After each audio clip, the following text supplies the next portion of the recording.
دنیا کے اندر جتنے بھی شعبہ جات ہیں اور ان شعبہ جات سے جتنے بھی لوگ وابستہ ہیں، ان لوگوں کی کچھ نہ کچھ نشانیاں ہوتی ہیں۔ ہر محکمے کی اپنی ایک مخصوص گفتگو اور زبان ہوتی ہے۔ مختلف اداروں میں بولے جانے والے الفاظ مختلف ہوتے ہیں۔ انسان بعض اوقات اپنے کام سے، بعض اوقات اپنی زبان سے، بعض اوقات اپنے لب و لہجے سے پہچانا جاتا ہے کہ یہ کس شعبے کا آدمی ہے۔ آپ کسی شخص کو پگڑی داڑھی کے اندر دیکھتے ہیں تو اگرچہ اس نے فقط سنت شریعت سمجھ کر ہی اسے رکھا ہوا ہوتا ہے، لیکن اسے دیکھ کے بعض لوگ کہہ دیتے ہیں حافظ صاحب تشریف لائیے، قاری صاحب یہاں بیٹھیے، حضرت یہاں آ جائیے، کیونکہ عرف عام کے اندر یہ مزاج ہوتا ہے کہ داڑھی شریف، امامہ شریف یہ وضاقتہ علماء کی، قراء کی، حفاظ کی ہوتی ہے۔ اسی طریقے سے اگر کسی شخص کو آپ دیکھتے ہیں کہ اس نے ایک مخصوص لباس پہنا ہے اور ایک مخصوص آلہ گلے میں لٹکایا ہوا ہے، تو آپ اسے دیکھ کر پہچان جاتے ہیں کہ یہ شخص ڈاکٹر ہے، تو آپ اس سے ظاہر ہے اس کے شعبے کے بارے میں گفتگو کرنی شروع کر دیتے ہیں۔ کسی بھی شعبے سے تعلق رکھنے والا کوئی بھی شخص ہوتا ہے، اس کی کچھ علامات ہوتی ہیں، اس کے کچھ اوصاف ہوتے ہیں، اس کے اندر کچھ خوبیاں پائی جاتی ہیں۔ اس کے اٹھنے بیٹھنے، کام کرنے سے اور گفتگو کرنے سے اندازہ ہو جاتا ہے کہ بندہ کس شعبے کا ہے، کس مزاج کا ہے، کس طبیعت کا ہے۔ تو دنیا کے اندر اگر بہت سارے لوگ اپنے معاملات سے، گفتگو سے، آنے جانے سے پہچانے جاتے ہیں، تو بلا مثال و بلا تشبیہ سمجھانے کے لیے عرض کرتا ہوں، بندہ مومن کے اندر بھی کچھ خوبیاں ہوتی ہیں۔ جس طرح ڈاکٹری کی ڈگری لینے کے وجہ سے وہ ایک انسان تھا، عام آدمی تھا، لیکن ڈاکٹر بننے کے بعد اس کے اندر کچھ اضافی خوبیاں آئیں گی تو اسے ڈاکٹر مانا جانا پہچانا جائے گا۔ عالم بننے کے بعد یا کسی بھی شعبے کا کوئی بھی ماہر بننے کے بعد اس کے اندر کچھ مخصوص خوبیاں آتی ہیں تو پھر اسے اس نام سے پکارا جاتا ہے۔ یاد رکھیے گا میرے عزیز، عام بندہ، عام انسان جب مسلمان ہو جاتا ہے، جب مومن ہو جاتا ہے، کلمہ پڑھ لیتا ہے، اللہ رسول پر صدق کے دل سے ایمان لاتا ہے، اس کے اندر کچھ علامات پیدا ہوتی ہیں، اس کے اندر کچھ خوبیاں آتی ہیں، اس کا اٹھنا بیٹھنا، بات کرنا وہ بدل جاتا ہے۔ وہ جب کسی اچھی چیز کو دیکھتا ہے تو ماشاءاللہ کہتا ہے، سبحان اللہ کہتا ہے۔ وہ کسی چیز پر شکر ادا کرتا ہے تو الحمدللہ کہتا ہے۔ وہ جب بات چیت کرتا ہے تو اس کے لفظوں، جملوں، بات کرنے کے انداز سے محسوس کیا جا سکتا ہے کہ بندہ مسلمان ہے، مومن ہے۔ تو صاحب ایمان شخص وہ اپنی علامات سے پہچانا جائے گا، اگرچہ صبح قیامت تو یہ دیکھا جائے گا کہ اس کے اندر ایمان کتنا تھا، گہرائی کتنی تھی، لیکن روزمرہ کے معاملات کے اندر اسے خود بھی سمجھنا چاہیے، خود بھی اپنا اسے محاسبہ کرنا چاہیے کہ میرے اندر ایمانداری کتنی ہے اور میں مومن کتنا ہوں، اس بات پر اسے غور کرنا چاہیے۔ قرآن مجید کی مختلف آیات کے اندر اللہ تعالیٰ نے صاحب ایمان لوگوں کی علامات کو اور نشانیوں کو بیان فرمایا ہے۔ آپ سورہ بقرہ پڑھیں گے تو ھدی للمتقین الذین یؤمنون بالغیب ویقیمون الصلاۃ ومما رزقناہم ینفقون، یہ علامات صاحب ایمان کی بیان کی۔ سورہ مومنون کے آغاز میں اللہ تعالیٰ نے صاحب ایمان لوگوں کی علامات کو بیان کیا، مختلف جگہوں پر مختلف انداز میں۔ قرآن حکیم کے اندر صاحب ایمان لوگوں کے تذکروں کو اللہ کریم نے بیان فرمایا۔ میں نے سورہ انفال کا ایک مقام آپ کے سامنے تلاوت کیا ہے۔ ان آیات کے اندر اتر کر ان کی گہرائی میں غور کر کے اور ان آیات کے اندر اللہ تبارک و تعالیٰ نے جو انداز کریمانہ اپنے کلام میں اختیار فرمایا ہے اور جس خوبصورت پیرائے میں اور جس خوبصورت ترتیب میں اور جس حسن معنوی کے ساتھ قرآن مجید نے بندہ مومن کی شانوں کو بیان فرمایا ہے، اس پہ ذرا اتر کر دیکھیں، اس کا ذرا کیف لے کر دیکھیں فرمایا انما المؤمنون الذین اذا ذکر اللہ وجلت قلوبہم، فرمایا بے شک ایمان والے تو وہ لوگ ہیں جب اللہ کا ذکر کیا جاتا ہے تو ان کے دل ڈر جاتے ہیں. وجلت قلوبہم، اللہ تعالیٰ کے جلال کے ساتھ ان کے دل ڈرتے ہیں، ہیبت زدہ ہو جاتے صرف اللہ کا ذکر کر دینے سے ہی. اور قرآن مجید کا حسن دیکھیں، یہ نہیں فرمایا بندے ڈر جاتے ہیں، وجلت قلوبہم، ان کے دل ڈر جاتے، ان کے دلوں پر ہیبت طاری ہو جاتی، ڈر جاتے. وَإِذَا تُلِيَتْ عَلَيْهِمْ آيَاتُهُ زَادَتْهُمْ ایمانا، اور فرمایا جب اللہ کی آیتیں ان پر تلاوت کی جاتی ہیں تو ان کا ایمان ترقی پا جاتا ہے. اللہ کا ذکر ہو تو دل ڈر جاتے ہیں، قرآن مجید پڑھا جائے تو ایمان ترقی پذیر ہو جاتا ہے، مضبوط ہو جاتا ہے، اس کے اندر اللہ تبارک و تعالیٰ کیف میں اضافہ کر دیتا ہے. یہ صاحب ایمان آدمی کی شان ہے. اور فرمایا یہ لوگ کون ہیں؟ وَعَلَىٰ رَبِّهِمْ يَتَوَكَّلُونَ، یہ وہ لوگ ہیں جو بھروسہ اپنے رب پر کرتے ہیں، ساری امیدیں ساری آرزویں اپنے مالک سے وابستہ کرتے ہیں. ان کا سارے کا سارا اعتماد اپنے مالک کریم پر ہوتا ہے. یہ مومنوں کی شان ہے. اور پھر ارشاد فرمائے الذین یقیمون الصلاۃ ومما رزقناہم ینفقون، یہ وہ لوگ ہیں جو نماز قائم کرتے ہیں اور جو کچھ ہم نے انہیں دیا ہے اس میں سے اللہ کی راہ میں خرچ کرتے ہیں. ایک تو ان کے دل ڈر جاتے ہیں اللہ کے ذکر سے، دوسرا یہ کہ جب قرآن مجید کی آیات تلاوت کی جاتی ہیں تو ایمان ترقی پاتا ہے، تیسرا یہ کہ یہ لوگ اپنے رب پر بھروسہ کرتے ہیں، چوتھا یہ کہ نماز کو قائم کرتے. الذین یقیمون الصلاۃ، نماز قائم کرتے ہیں اپنے ظاہری اور باطنی تمام آداب کے ساتھ، نماز پابندی سے ادا کرتے ہیں. مما رزقناہم ینفقون، اور جو ہم نے ان کو دیا ہے اس میں سے خرچ کرتے ہیں ہماری راہ میں. اللہ کریم نے فرمایا یہ جو 5 علامتیں ہیں، 5 اللہ تعالیٰ کا ذکر ہو تو دل ڈر جائے، وَإِذَا تُلِيَتْ عَلَيْهِمْ آيَاتُهُ زَادَتْهُمْ ایمانا، قرآن پڑھا جائے تو ان کا ایمان ترقی پا جائے، وَعَلَىٰ رَبِّهِمْ يَتَوَكَّلُونَ، اپنے رب پر بھروسہ کریں. الَّذِينَ يُقِيمُونَ الصَّلَاةَ، وہ لوگ جو نماز قائم کرنے والے ہوں، وَمِمَّا رَزَقْنَاهُمْ يُنْفِقُونَ، اور جو ہم نے انہیں دیا ہے اس میں سے ہماری راہ میں خرچ کرنے والے ہوں. فرمایا جن لوگوں کے اندر یہ 5 علامتیں پائی جائیں گی، اولئک هم المؤمنون حقا، فرمایا یہ سچے مومن ہیں.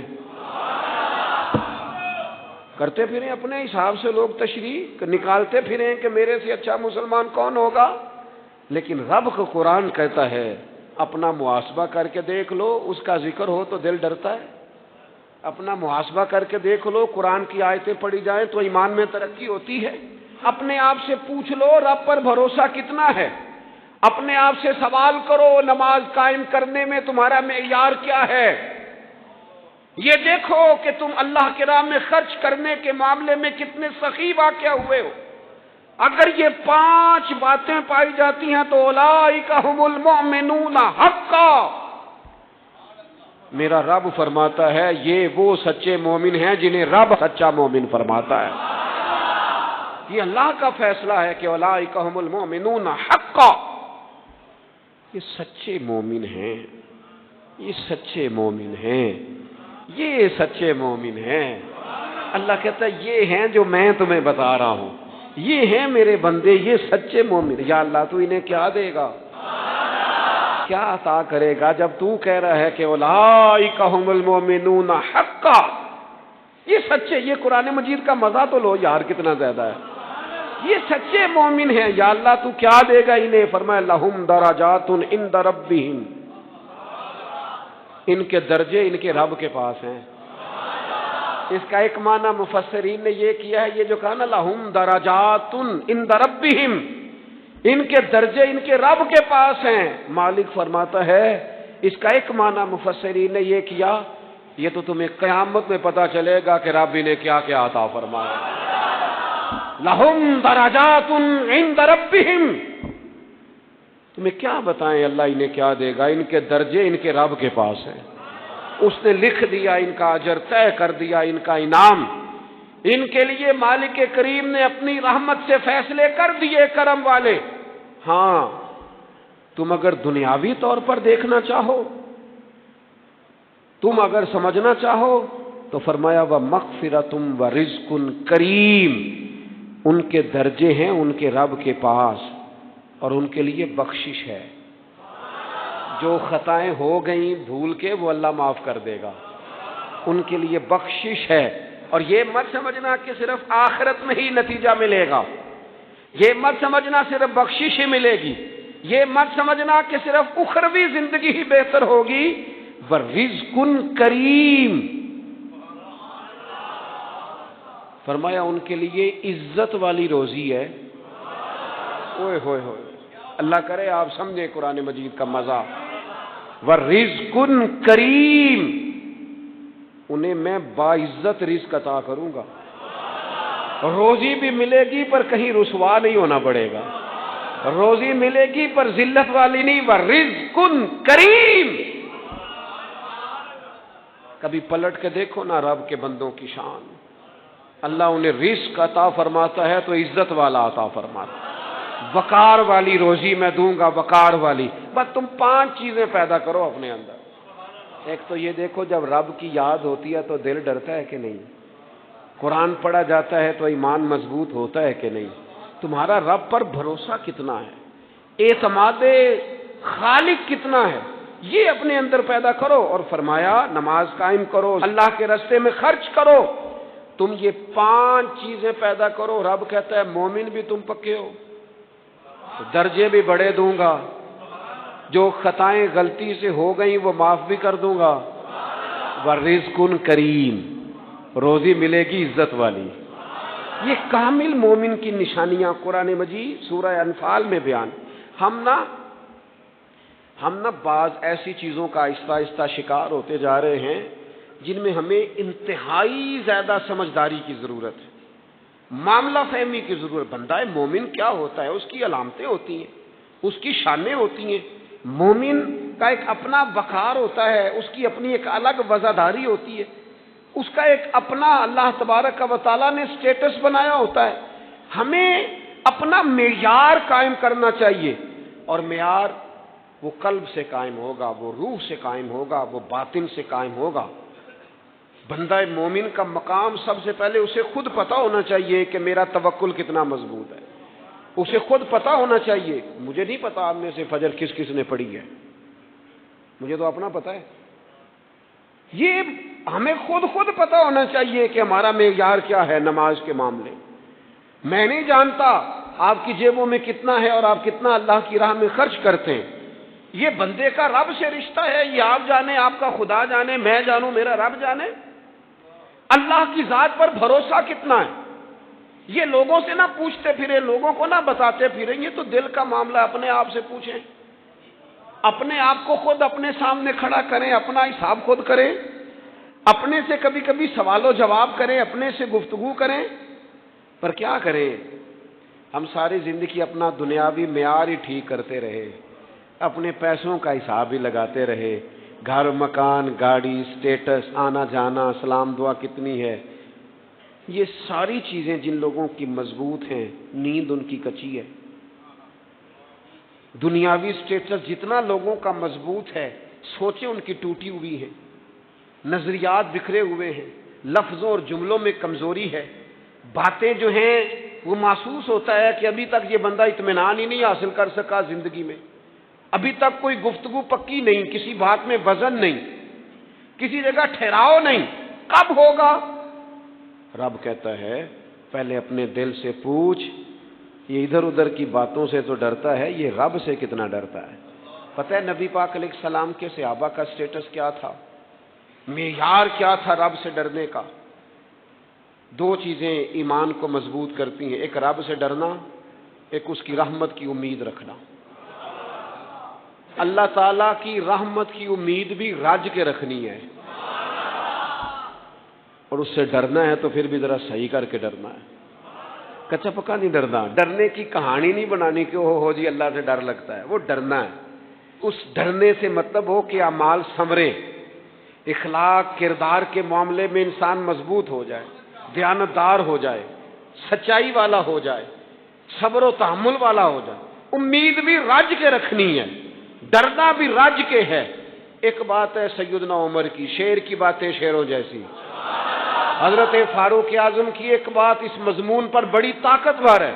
حضرت عمر فرمایا کرتے تھے مجھے اپنے رب کی رحمت سے امید اتنی ہے کہ نبیوں رسولوں پیغمبروں کے بعد اگر یہ اعلان ہوا نا کہ ساری دنیا کے لیے فیصلہ اور ہے، ایک بندہ صرف جنت میں جائے گا، تو حضرت عمر کہتے ہیں مجھے پکا یقین ہے رب بڑا مہربان ہے، عمر کو جنت دے گا، یہ میری امید ہے اپنے مالک سے، وہ بڑا کریم ہے، مجھے پتا ہے میرے اوپر بڑی رحمت کرتا ہے، مجھ سے میرا مالک بڑا پیار کرتا ہے، اس نے کہنا چل تو کمزور ہے سب سے تو تو جنت میں جانا۔ فرمایا جو بغیر حساب کے کہ جنت میں جائے گا لگتا ہے میرے اوپر کرم کرے گا میں جاؤں گا، لیکن حضرت عمر کہتے ہیں مجھے ڈر اتنا لگتا ہے، اس لیے کہ جتنا کریم ہے نا اتنا بے نیاز بھی ہے، تے بے پرواہ نال یاری لا کے پیندے نے دکھ سہنے۔ کہتے ہیں اس کی بے پرواہی سے اتنا ڈرتا ہوں کہ اگر قیامت میں اعلان ہوا نا سب جنت میں چلے گئے، ایک رکے اس کا حساب سخت ہے، اس سے باز پرس کرنی ہے، استفسار کرنا ہے، ایک رکے تو حضرت عمر کہتے ہیں مجھے ڈر لگتا ہے کہ وہ بندہ میں ہی ہوں گا جسے روک لیا جائے گا کہ تو ٹھہر پہلے تیرا حساب لمبا ہے۔ امید بھی رج کے اور خوف بھی رج کے۔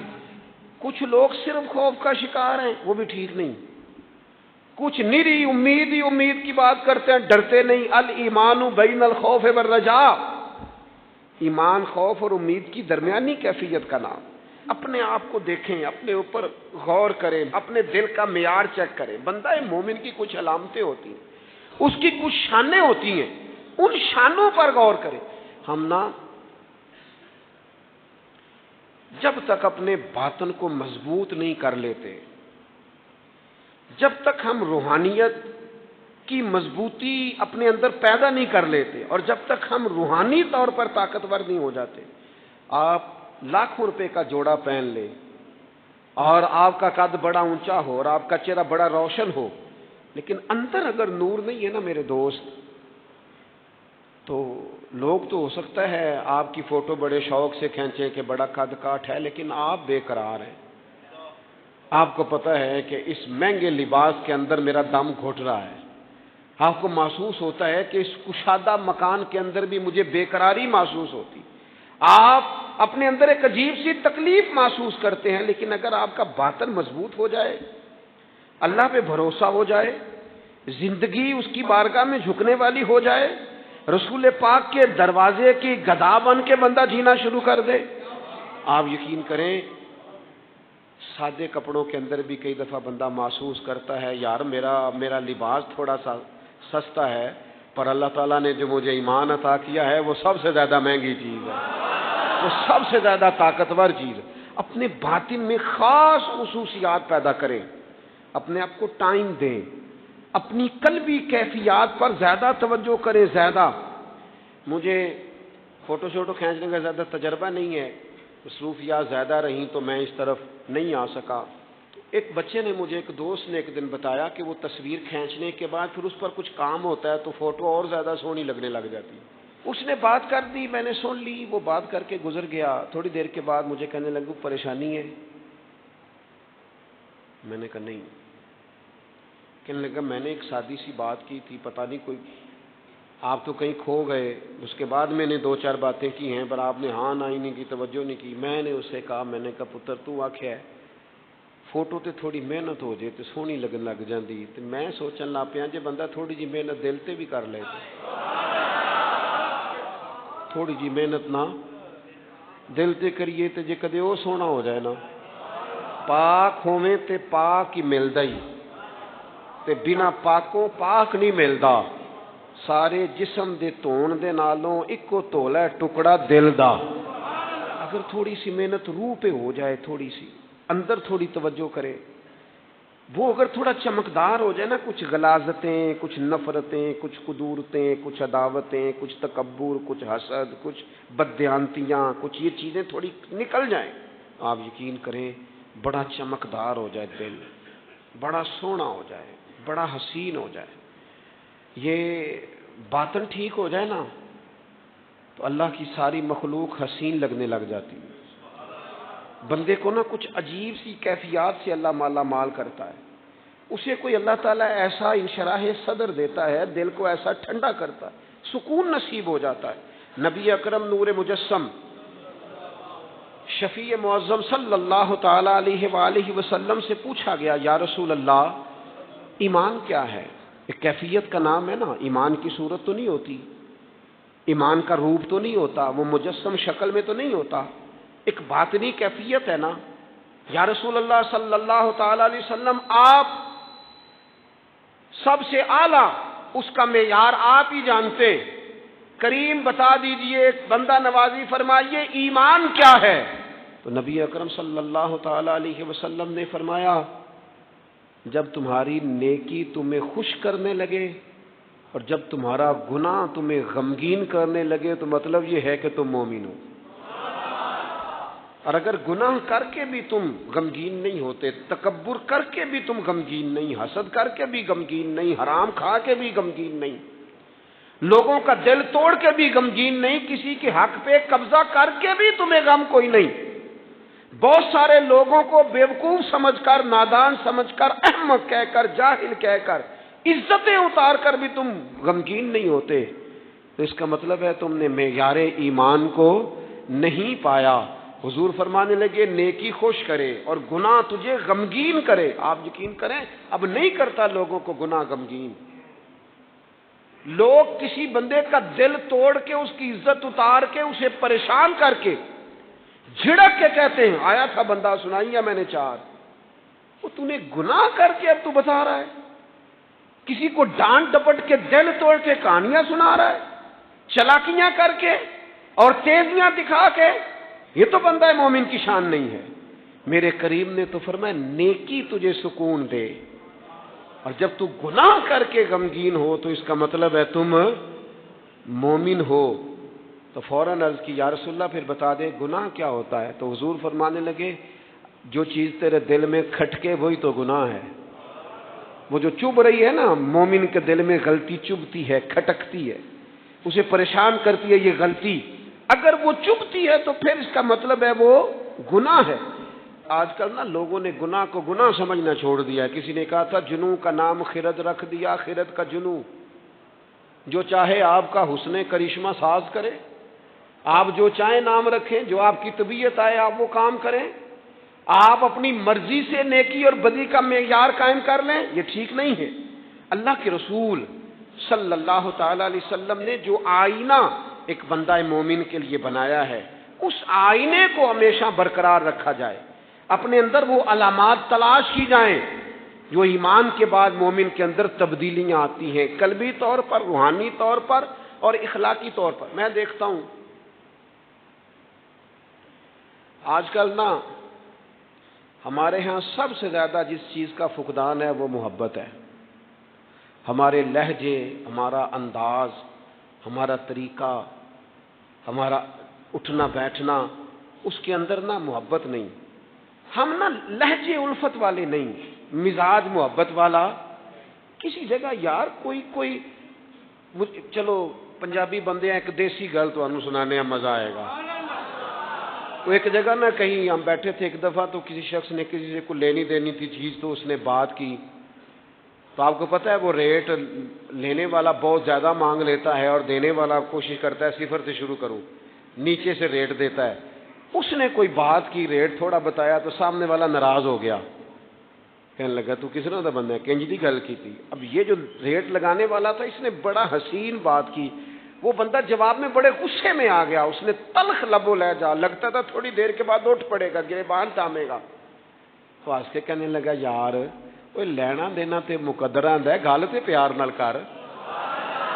میں نہ جناب شاعر مزاج آدمی میں کئی دفعہ پورا فدا ہو جاتا ہے، میرا دل کرے اس بندے کے ہاتھ چوم لو، اس نے کمال بات، اس نے کہا لینا دینا تے اوے گل تے پیار نال کر یار، 2 گھڑیاں دا بہن ہے، ذرا پیار سے بات کر. کیا ہو گیا تجھے؟ ملنے آئے ہیں، غنیمت جانیے مل بیٹھنے کو، جدائی کی گھڑی سر پر کھڑی ہے، ابھی الارم بجے گا اٹھ کے تو اپنے گھر میں اپنے گھر. او بات تو پیار سے کر، او بول تو محبت کے ساتھ. سودا دینا بیچنا لینا الگ بات، او تو بولا تو ٹھیک کر، تیرا لہجہ تو ٹھیک ہو، تیری گفتگو تو ٹھیک ہو. لو سنو نا کیا کہا مدینے والے محبوب نے، کیا بات ہے میرے کریم رسول کی. حضور نے بات کھول کر بیان کر دی، مشکات میں موجود ہے. حضور فرمانے لگے اللہ کو ماننے والا، میرا کلمہ پڑھنے والا، فرمایا جو مومن ہوتا ہے نا، مومن ہوتا ہی الفت والا ہے، مومن ہوتا ہی محبت والا ہے. مومن اور محبت یہ لازم و ملزوم ہے. مومن اور محبت یہ ایک چیز کے 2 نام ہیں.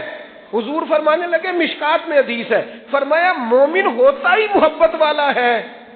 فرمایا اس بندے میں کوئی خیر ہی نہیں، نہ کسی سے پیار کرے نہ کوئی اس سے پیار کرے. جو نہ پیار کرے نہ اس سے پیار کیا جائے اس میں خیر ہے ہی کوئی نہیں. مومن جو ہے نا، مومن وہ پیار کرتا بھی ہے اور مومن سے پیار کیا بھی جاتا ہے.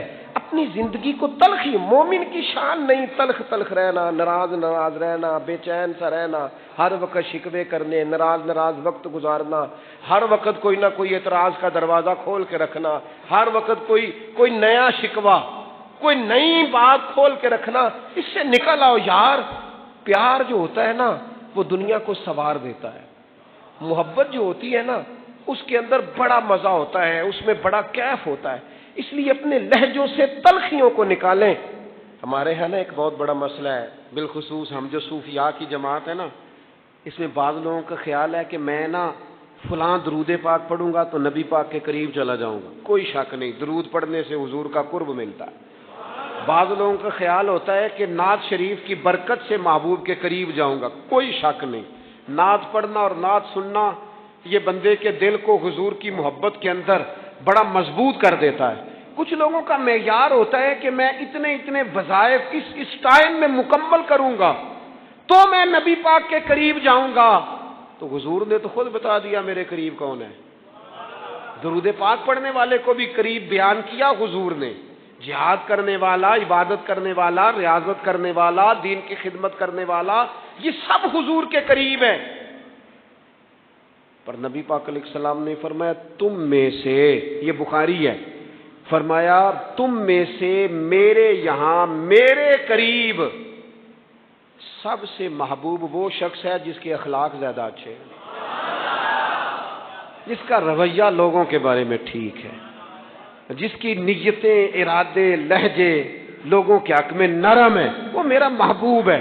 حضور فرماتے ہیں میرا محبوب ہے، میرا وہ پیارا بندہ ہے، وہ میرا محبوب ہے امتی. تو حضور کا محبوب بننے کا بہترین طریقہ یہ ہے کہ اپنا اخلاق ٹھیک کیا جائے.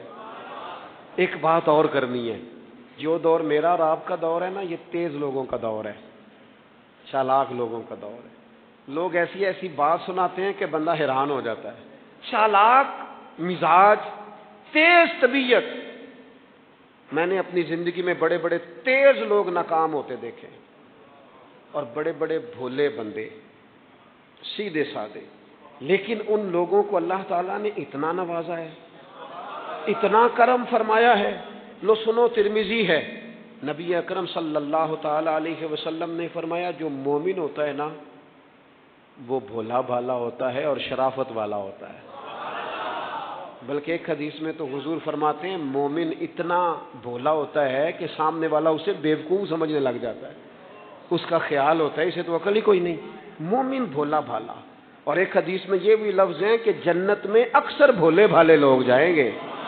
یہ جو تیزیاں ہیں نا، انسان کا سمجھدار ہونا اور بات ہے، انسان کا تدبر والا ہونا، فہم و فراست والا ہونا اور بات، لیکن چلاک ہونا، مکار ہونا، شیشے میں اتارنا، لوگوں کو اپنے قابو میں کرنے کی کوشش کرنا، اس کو شریعت پسند نہیں کرتی. تو نہ بندوں کو چلاکی کر کے قابو نہ کر، محبت سے قابو کر، اخلاق سے قابو کر. تو اپنے انداز بڑی بڑی عجیب داستان سرائی کر کے لوگ دنیا کو جیتنا چاہتے ہیں، اس سے انسان کے اندر کمزوری آتی ہے۔ کچھ جگہ ایسی ہوتی ہیں جہاں تیزیاں، مجھے ایک بات میرا بڑا دل کر رہا ہے کر لوں، ٹائم تھوڑا رہ گیا ہے۔ حضرت خواجہ معین الدین صاحب چشتی رحمۃ اللہ علیہ نا، خواجہ قطب الدین صاحب بختیار کاکی رحمۃ اللہ علیہ سے ملنے کے لیے یہاں آئے دلی میں، اپنے مرید سے ملنے۔ سب لوگوں سے ملاقات ہوئی تو ایک شخصیت ایسی تھی جن سے خواجہ صاحب کا خیال تھا ملاقات ہوگی، لیکن ملاقات نہ ہو سکی۔ خواجہ صاحب خود ملنے چلے گئے، وہ بھی کوئی دینی تعارف رکھتے تھے۔ آپ نے فرمایا ملنے کیوں نہیں آئے؟ وہ کہنے لگے کیسے ملنے آتا، یہاں میرا بڑا روب تھا، مجھے لوگ جانتے تھے، لیکن آپ نے قطب الدین کو یہاں بٹھا دیا ہے، سب لوگوں کی توجہ ہی ان کی طرف ہو گئی ہے، تو میں کیسے ملنے آتا؟ خواجہ معین الدین صاحب رحمۃ اللہ علیہ خواجہ قطب صاحب سے فرمانے لگے بیٹے کسی کا دل توڑ کے کام نہیں کیا جاتا دین کا، تو سامان باندھ چلے، تو میرے ساتھ اجمیر چل، دلی رہنا ہی نہیں۔ ہم نے کہا حضور جو حکم ہو۔ انہوں نے سارا سامان سمیٹا، اونٹوں پہ رکھا، روانگی ہونے لگی۔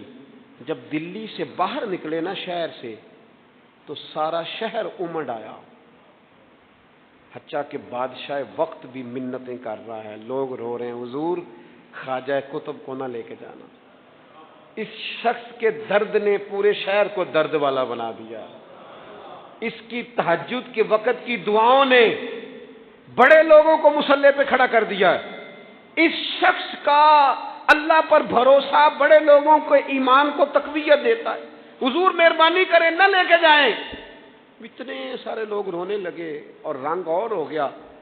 حضرت خواجہ معین الدین صاحب فرمانے لگے پتر سامان اتارو، مصلی بچھاؤ، دلی میں رہنا ہے۔ یہ بھی ایک پیغام ہے، اسے بھی آپ نے یاد رکھنا ہے۔ تو خواجہ قطب الدین صاحب کہنے لگے حضور آپ نے فرمایا تھا کسی کا دل توڑ کے نہیں رہنا۔ فرمانے لگے اتنے سارے لوگوں کا دل ٹوٹنے سے بچاتے بچاتے کسی ایک کا ٹوٹ بھی جائے تو خیر ہے، اب کسی ایک کا دل بچاتے ساری دنیا کا دل توڑ دیں، اللہ کرے آپ کو اس بات کی بھی سمجھ آئے۔ ہم نا بعض اوقات کسی ایک کا دل بچاتے، ایک کا صرف اپنا گھر بچاتے ساری دنیا توڑنے لگے ہو، صرف ایک شخص کی رضا کی خاطر ساری دنیا کو توڑ دو گے۔ ایسا نہ کرنا اپنی زندگی میں۔ یہ مت دیکھنا کہ کسی ایک دو تین بندوں کے نفع کے لیے امت کا، قوم کا، ملت کا نقصان کر دو، یہ کام کبھی نہ کرنا۔ ذاتی مفادات کو ہمیشہ چھوڑ کے قومی، دینی اور ملی مفادات کو مقدم رکھنا۔ جو لوگ قومی مفادات کی بات کرتے ہیں نا، وہ لوگ دنیا کے اندر خیر بانٹا کرتے ہیں، لیکن ہم اکا دکا چند ایک لوگوں کی خوشنودی کے لیے پوری ملتوں کو تباہ کرتے ہیں، یہ کام کبھی نہ کرنا۔ اللہ ہمیں سمجھنے کی توفیق عطا فرمائے۔